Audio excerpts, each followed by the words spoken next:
Okay, clearly a well-played game. This guy was in control of the game. When he walked out there, we could tell that he had very good stuff. I think the command of the stuff got better as he continued to pitch. I thought the fourth inning, the fifth inning, when he started to establish the changeup, was a turning point in the start for him. I thought the seventh inning, the two punch-outs, I think we had a pop-up to first base, kind of continued to establish his gamesmanship and game control. And he threw 20 pitches in relief on Friday of last week and 40 pitches in the ACC championship game. And we felt like once we passed 120, that was enough for him today. And we want to protect these guys. The one left-handed hitter that was up was the one that seemed like he had a pretty good sense of what Dorsey was doing today. So we made the move for Ox, and Ox ended it. We wanted to end that right there. Jaime had some really nice at-bats. The two-strike hitting clearly helped us today. We did not punch out a lot. They've got a variety of stuff they were throwing. They're well-schooled in how to use their secondary pitches. Max clearly woke this place up. You know, it started with Dorsey and then Max Williams to hit the home run in the first inning. Just fueled the fire of the game and getting into the game and making sure things were under control with what we were doing. I was proud of the way we played. I thought the play in left field with two outs, their guy hooked one down into the corner. We're able to record the out at the plate. And that was a big moment. There's a lot of momentum there when you go to review that. I thought that was a key point. And Cantu's home run, obviously big. Well played. You know, different here today. Our spring training in Tucson, Arizona, you saw days where the wind and the sun and it's early in the day, and it was just different. Brad Vanderglass is our wind expert on our coaching staff. He's like, there's only been one other time there's been an east wind at 7 miles an hour, and it seemed like that was the first time we've ever seen it. He's serious too. He looks at this and he tells us what it's going to do as the game goes on, and he was right. It was strange. And clearly some of that affected the game today. You have to play through it, but it did impact the game. And I'm proud of the team. They needed to step in here and deliver and respond, and we had a decision to make on who to throw. And we knew this guy's tough enough to step in here and open this regional up, and he got us, obviously, way into this thing. And it was a great performance. Take questions, please. What does it say about Carson that he bounced back from a couple outings he probably would like to forget to have the one he had today?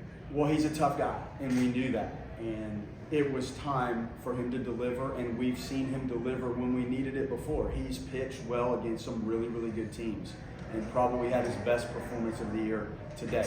He's pitched against some tough teams, and has answered for us.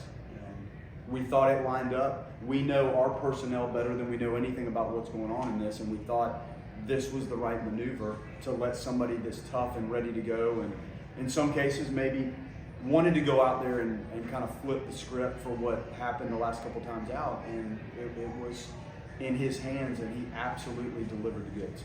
Carson, what did it mean to you? I mean, like he said, the last week you had for them to choose to throw you out there in game one, kind of give you the start and kind of set the tone for the weekend. I mean, it means a lot that they still have trust in me after a couple bad outings, but it's also good for myself to know, and I knew that I had the stuff to be able to do that. Carson, how did you flush Charlotte? That's not it's easier said than done to just let it go. How did you put that behind you and the mindset today? Yeah, well, they say pitching's about having short-term memory, and you know your stuff's good when you go out there, and it's about executing in that moment. I think just sticking to the script of the weekend, how much does what he did today set you guys up for where you wanted to be after one game? Such a helpful response he had today. We're going into this, and you're preparing. You almost have to prepare for if it doesn't go well, what's the maneuver to get things back on track. And I really felt that once he got into the fourth and fifth inning of this, it got better and better. And I don't know if you felt that, but it sure seemed like it to me. And the changeup started to become much more consistent and down in the zone. He landed his curveball. The slider, I felt like you had that for most of the day. The pickoff, he's got a very good pickoff move. I don't recall the exact inning, but that's game control. So he displayed every aspect of it, and I thought he got better as he went through the outing, really. Just for the next two games, or 3 and 4, I mean. Well, you guys probably have a sense of what that does. If you run through 3 or 4 arms today, it makes things a little bit more difficult. And you don't know how tomorrow goes. Jaime has done great for us, and his starts have been solid, but you don't know how this thing plays out. You just can't predict it. So when you can establish a start like that and it calms everything down that's going on in the bullpen, it sets you up for a much more efficient pathway with the pitching. It doesn't become easier because of who you're playing. It just becomes more efficient with what you have remaining in the game. Hi, Mark. You guys are an emotional team. Can you talk about that play, getting the runner out of the plate, and just what that did for you guys? Yeah, it was a big play. At the end of the day, it keeps us in the lead. It keeps them a 2-2 game, and we have that momentum. We're a team that we trust in our offense a lot, and we know that we're going to play with a lot of emotion, and we're going to show positive emotion. So kind of keep that momentum on our side, and going back on offense gave us that opportunity to put up some runs and kind of keep that lead. Coach, between the 7th and 8th inning, are you being left alone in the dugout? Is Lynn saying anything to you, or do you just want to be? I mean, they're talking to me how I feel, and I'm obviously telling them I want to go back out there. Coach, can you kind of talk through the preparation you went through this week? You guys started fast and kind of had a grip on this game the whole way. So, like, what went into that? Well, you're coming off of playing 4 games in Charlotte, and it was a difficult ending to that. And the excitement of Monday helps erase some of what last Sunday brought us. Then you go into practicing, and when do you do it, and when do you lift, and why do you lift on these days, and what do you want to work on, and how much do you hit, how much do you do defense, what's the best day for these guys to work on fielding their position and actually making some throws to bases. This is stuff that we do all year, but you're a little more conscious of it this time of year, and it's the hottest week we've had. So you're not playing a midweek game, you're practicing. So we try to go early, and we're just conscious of them. We try to get our lifts in, which we did. We tried to keep them fresh, but there were things we worked on. I mean, how many balls did you play off the left field wall and we threw those to the plate? You probably had 3 or 4 in our tandem relay stuff. So you try to pick out things that the team needs to work on, and then you're respectful of the individuals and not trying to burn guys out this time. Carson, I think people kept thinking you're out of the zone. You got, I think 3 or 4 standing O's. You got a curtain call at the end. I guess for a Friday noon game in particular, how much do you feed off a pretty intense, engaged crowd? It's great, and you know the whole time that your offense is going to score for you, and all of it combined gives you confidence to go back out there and keep doing what you do. Like you talked about Carson's toughness. When did you identify that? Was that back during recruiting, or at some point during this year? Well, you start to learn personalities in the recruiting process, but I think the on-field result and the response tells you a lot. And this isn't a flawless sport for anybody that's played it. You have some really tough at-bats and some good at-bats, and you have to ride it. I think early on, some of the outings that it didn't work out in his favor back earlier in the season, the response to starting some of the games and being able to flush what happened, similar to what happened from Sunday to today, when you see that kind of focus going into a situation, that, and it was a relief situation to a start, but nonetheless, it's not easy to go out there and have this thing in your hands coming off some difficult moments. So as I watched that maturity and the performance coming off of some tough outings, that's when you solidify that this is a really mentally strong, physically strong, but you have to be mentally tough enough to handle the ups, but probably more importantly, some of the downs, and he has done that. Jaime, now that you guys have won and locked yourself into that second game tomorrow, you saw what that crowd was like postseason today. How excited are you guys to see what that crowd can be on Saturday? Cannot wait. It was super cool to see for a noon game the fans that came out and the support they gave us, and we're not only doing it for ourselves, we're doing it for them as well. We owe it to them, and I know a lot of people are happy and excited to have postseason back in Tallahassee, and we're as well. So can't wait for that game tomorrow, and we're gonna give them our best shot. Carson, the fastball's always been there for you, but how much has the secondaries developed for you in the years since you've been here? Having the secondary pitches available to be used not only helps me but helps Micah call the pitches for me. and they also make my fastball a lot better. And it's pretty obvious to me when I don't have those that my fastball isn't as good. So we worked on that this week and having those secondary pitches ready to go. Coach, you mentioned the offensive approach today, 7 walks, only 2 strikeouts.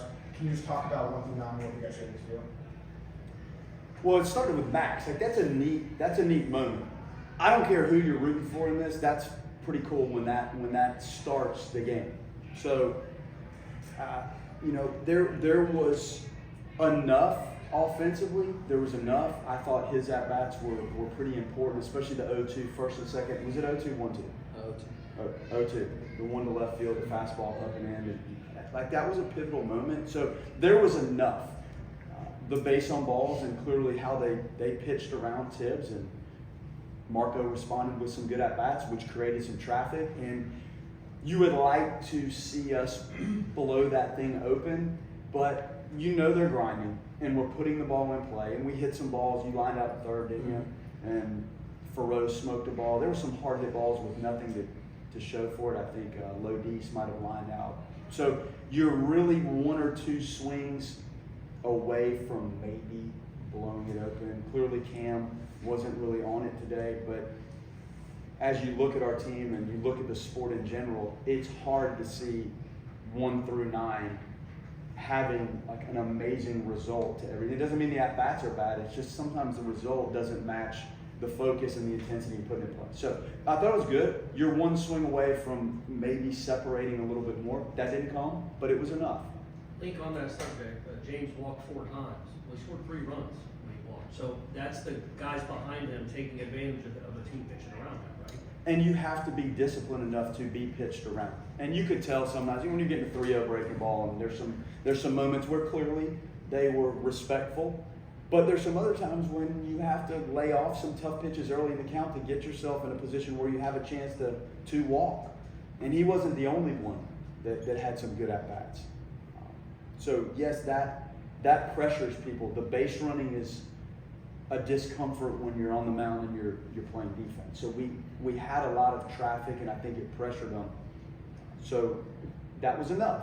But clearly there were times there where you felt like you're 1 really good at bat and good swing away from blowing the game open a little bit. But they're tough. Like they have a lot of arms, they have depth, and it's not easy. Mike, as you watch tonight, will you be pulling for or against facing Rich tomorrow? Well, Jason Jackson's, I went to the same high school with Jason, so my daughter just went to Alabama. She just actually finished, and so we've stayed at Jason's house, and there's Rich, who was with us at Notre Dame, and here, I admit it's a toss-up.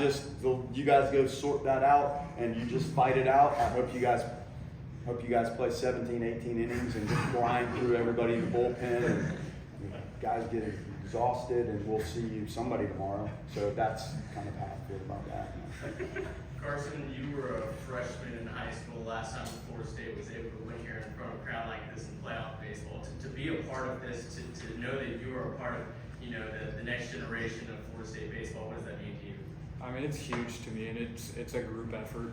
And getting here, and we're doing, like Jaime said, we're not only doing it for us, but we're doing it for them as well.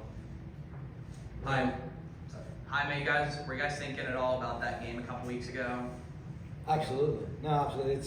You gotta have a short-term memory, but there's also stuff that you don't forget, and the feeling that you have seeing them celebrate on the field. And it was kind of our time to give him our hardest punch back, and we delivered quick. And Max kind of set the tone for the offense the entire day, and he got us going. So him and obviously Dorsey, you can't complain. We get 8 2/3 from Dorsey, so he was awesome for us. It was a team effort, and we're really happy with the result. Coach, defense is such an important part of this time of the year. A couple of really good plays, a couple of missed plays. What do you see from the group out in the field? Well, the tandem was a big out, but it wasn't executed correctly. We addressed that. Tibbs is going to try to throw the guy to first base to kind of end the game. So haven't seen that one before. But Tibbs, that's fine. Just field it, and that's your call. But if it's up against the right field wall, then he's not going to be out at first base. the fly ball, the pop-up, I don't know what to say today about the pop-ups. It's when I go through my pregame talk, the sun and the wind was the 5th thing on my list. I knew it was going to be different, and you don't play many noon games. So those are factors. And that one ball, like, it was pushing everything back.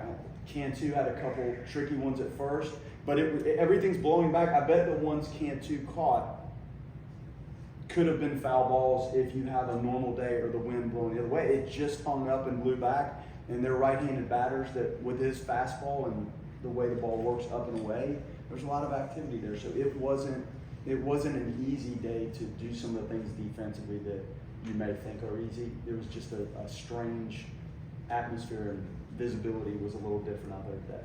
So it was fine. It wasn't crisp and clean the whole time, but enough. It was enough. Any more questions? Like just to be able to put that jersey back on and play a game in the stadium after what happened last year, how driven are you right now with the feeling you have after that? Well, this, to me, when you can host, that's the most important part of this. Can you deliver from day one? And I told the guys day one, like, if you want to be home at the end of the year, you're going to have to perform and execute from day one and weekend one all the way through. So that's the goal in this. It's to win the ACC regular season championships, always my goal. Whatever conference I'm in, that has always been my goal. And that drives you every game.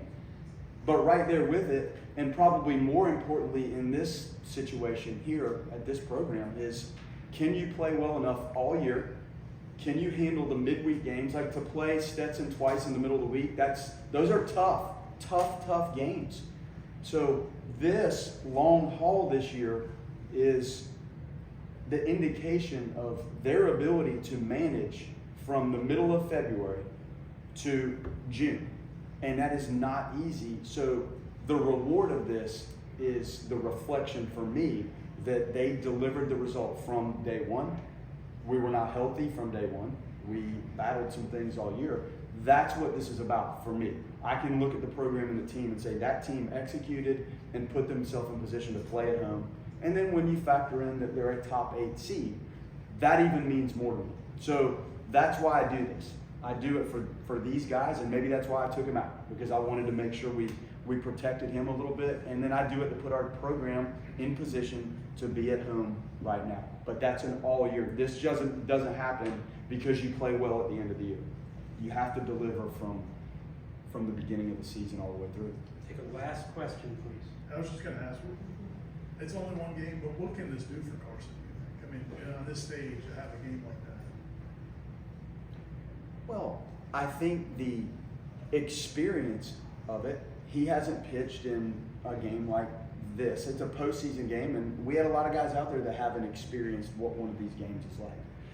When you have that opportunity to see the execution and the stuff actually get better as you go, it just shows his tenacity and his enjoyment of the competition. That's what I learned. And then to go that long, I told you he came off of 20 in relief and 40 in the ACC championship game. So it was a short week of rest for him. So the physical conditioning that he has worked so hard to battle through allows you to go out there and throw 121 pitches today. That's not easy. So if you're not checking all the boxes in your work daily, weekly, your nutrition, your arm care, your conditioning, your lifts, your bullpen session, your flat ground, your catch play, then you're not going to have it. So he absolutely checked every one of those boxes. And then you saw the toughness and the tenacity as the start got better and longer. We can take one last one. Okay. As a JUCO transfer, you had a lot of patience sometimes playing in crowds of 10 to 15 at Gulf Coast, and to be here with thousands chanting your name, wanting you out for one more inning. What is that, that dream fuel of being a little kid and dreaming about these moments? Yeah, at the end of the day, when you're up there pitching and you have the crowd behind you, it gives you all the energy in the world to want to keep pushing and want to execute your stuff to the highest capacity. And there's no difference in the actual pitching, but there's a huge difference in the energy behind you, and I love it. Thanks, everybody.